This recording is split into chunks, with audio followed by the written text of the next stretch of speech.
Children begin to understand gender and start defining themselves as boys or girls when they are about 2 years old. A study by Nancy K. Freeman of the University of Carolina, entitled Preschool's Perception of Gender-Appropriate Toys and Their Parents' Genderized Behavior, explored the concept of children's choice of toy and their parents' opinions on their choice. For this study, children aged 3 and 5 were asked to sort a collection of toys into girls' toys and boys' toys. The children were then asked if their parents would approve of them playing with the toys from each group. The results showed that boys and girls in both age groups thought their parents of the opposite sex would be more accepting of them playing with cross-gender toys, even though they didn't expect much support for their choices. Boys who engaged in girls' games believed they were more likely to receive criticism from their parents, teachers, and peers than girls who engaged in boys' games. Fathers imposed sexual expectations more rigidly on their sons than their daughters, and were less flexible with their idea of gender-appropriate behavior. 92% of 3-year-olds' choices were gender-typical.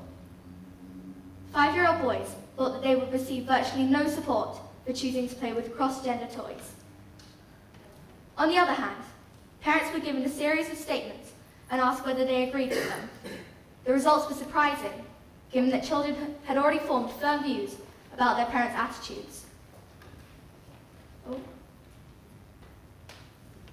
100% of the parents agreed with the statement, "Maths and science are as necessary for girls as they are for boys." 100% of the parents also disagreed with the statement, "I would be more willing to borrow money to send a son to college than a daughter."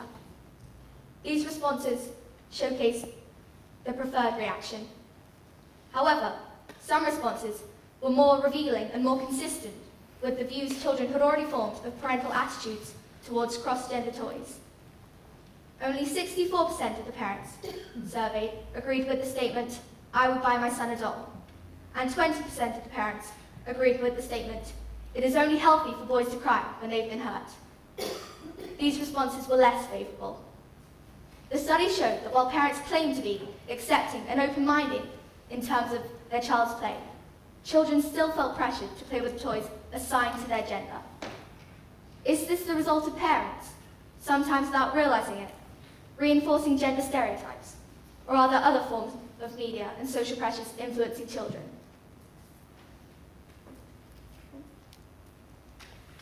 The first study showed that parents certainly seem to have a significant influence on their child's choice of play, but do other influences have an impact? It's no secret that segregation has been, and still is to some extent, a big issue in the toy industry, whether it's the type of toy or the colour. Pink dolls, makeup, and domestic toys like cooking pots are for girls, while blue building blocks, cars, and trains are for boys. This gender-based segregation has become less prevalent, as many of the leading toy companies have chosen to change their marketing techniques and adverts to make them more gender-neutral and less traditional. However, if you go into most leading toy stores nowadays, it is still pretty clear at which gender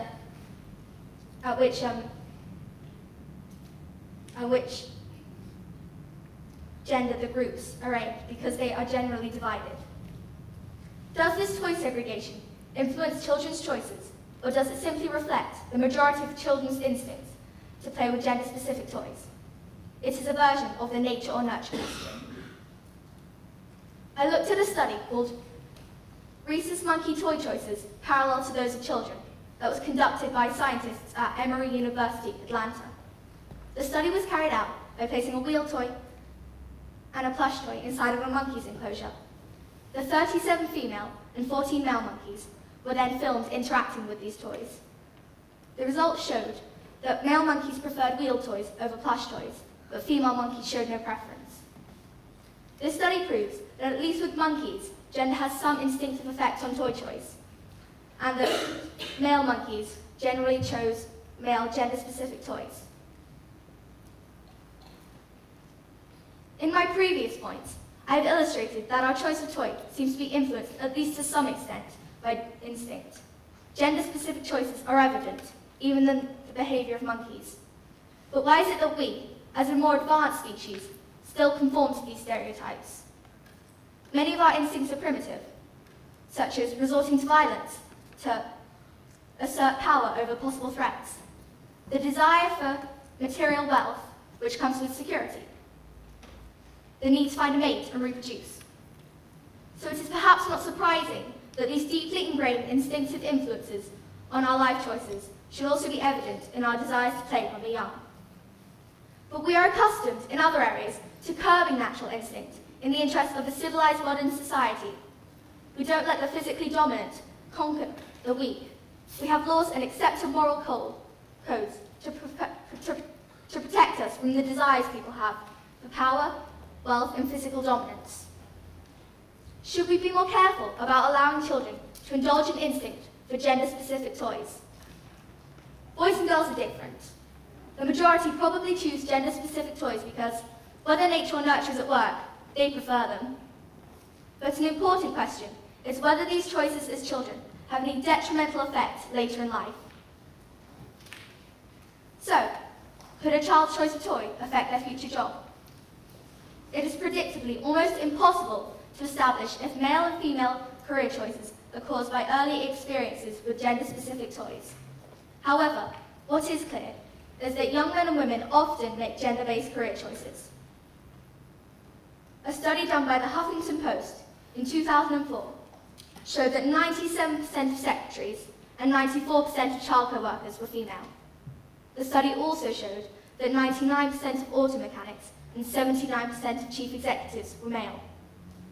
Another study showed that there are careers which girls consider to be male, and as a result, do not pursue these.